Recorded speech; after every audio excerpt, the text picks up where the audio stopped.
Tenancy agreement continued only with tenant lower lobby on the conditional basis. The conditions include paying rent of $1,000 on December 1st, 2024. Landlord current application is successful in part.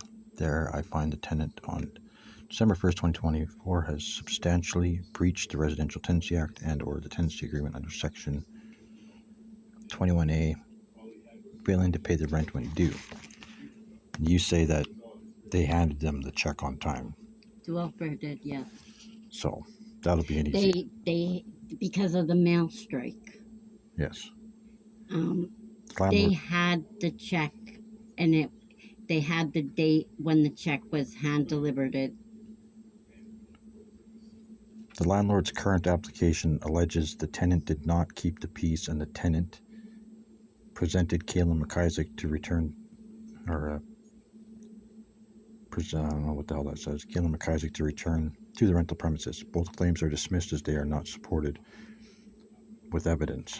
Rather than force the landlord to enforce the conditional order of November 18, 2024 by issue of notice of default to the tenant for breaching their rent condition, I am ordering the tenancy terminated today. I do not include the same two behavioral clauses from the conditional order of November 18, 2024 in this order, those clauses being for the tenant to keep the peace and for the tenants not to permit Kaylin McIsaac to return to the rental premises.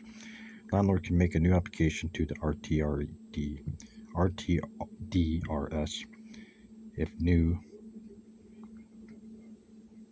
class on these issues arise. It is ordered that this order replaces and supersedes the conditional order by J. Lambert on November 8th, which is RTRS case number R24-014309 and court action number 2403-22660.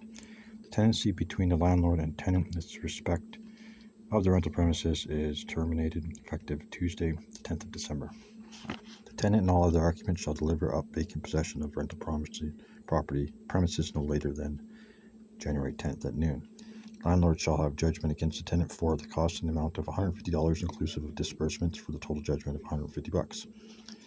Also, the landlord shall be entitled $42 per day from Sunday, December 1st, until the date the landlord obtains possession. Has unpaid rent and or compensation for the use of the occupation of the rental premises. This amount is in additional to the cost amount above. Reasons to support this decision and order were provided orally during the hearing. The order is binding on the parties when issued and on being filed at the Court of King's Bench is enforceable in the same manner as the order of the court. After the filed order has been served to the tenant, an affidavit of service must be filed at the court before the civil enforcement agency has authority to evict any occupant of the rental premises in accordance with terms of the order. S. Lapero, Tenancy Dispute Officer. So it was based on lies because they evicted you on false premises to start. And there was no court order saying that I couldn't go to the property. That was a lie as well. Mm-hmm. The courts were warning me that they could be trying to do some kind of fucking potential, organized crime against us. You know that? Mm-hmm.